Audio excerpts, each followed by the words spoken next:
ஜெய் ஸ்ரீராம். என் duty பார்க்குறவங்க like பண்ணுங்கள், share பண்ணுங்கள், சப்ஸ்கிரைப் பண்ணுங்கள். நேற்று நாங்கள் எங்கள் வீட்டில் வந்து பெயிண்ட் அடித்தோம். பெயிண்ட் அடிச்சுன்னா அது காரணம் என்னன்னு சொல்கிறான்னு பாருங்களேன். ரொம்ப வருஷம் ஆச்சு பெயிண்ட் அடித்து, 5 வருஷத்துக்கு மேலே இருக்கும்னு நினைக்கிறேன்.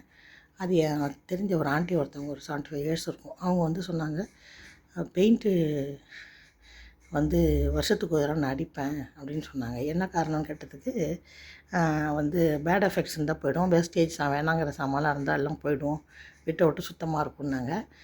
அவங்களுக்கு என்னென்னா, அவங்க கனடா சிட்டிசன்னு, அவங்க பிள்ளைங்கள்லாம் அங்கே இருக்கிறனால அங்கேயே போய்ட்டு தங்கிடுவாங்க.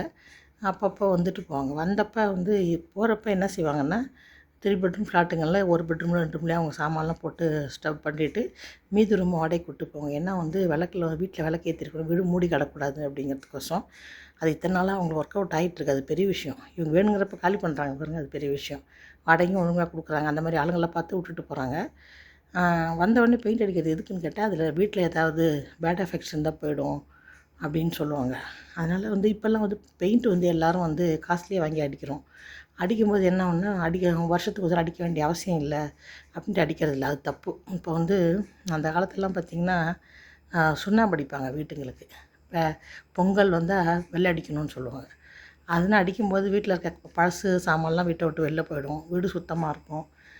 வந்து ஏதாவது நம்ம பாத்திரம் யூஸ் பண்ணலன்னா அது ஏங்குன்னு கூட சொல்கிறாங்க வாஸ்துப்படி. அதனால் வந்து இது எல்லாத்துக்குமே இந்த வருஷத்துக்கு ஒரு அடிக்கிறதுங்கிறது நல்ல விஷயந்தான். பட்டு காஸ்ட்லியாக பெயிண்ட் அடிக்கிறவங்க, இல்லை நிறையா செய்ய முடியாதவங்க ஒன்றும் செய்ய முடியாது. முடிகிறவங்க நம்ம வருஷத்துக்கு ஒரு இல்லாட்டினா கூட 2 வருஷத்துக்கு ஒரு 3 வருஷத்துக்கு ஒரு தடவையும் சாதாரணமாக எங்களை மாதிரி சாதாரண பெயிண்ட் அடிக்கிறவங்க அடிச்சுக்கோங்க. ஏன்னா அது வந்து ரொம்ப நல்லதுன்ற விஷயம் மாதிரி. அவங்கவுங்களுக்கு இந்த லேடிக்கு ஒரு 75 இயர்ஸ் இருக்கும். அதனால் அவங்க சொன்னது கரெக்டாக இருக்கும்னு நான் நினைக்கிறேன். அவங்க சொன்னதுனால தான் நாங்கள் இந்த பெயிண்ட் அடிக்கிற வேலையை ஆரம்பித்தோம். இல்லாட்டி செஞ்சுருக்க மாட்டோம்.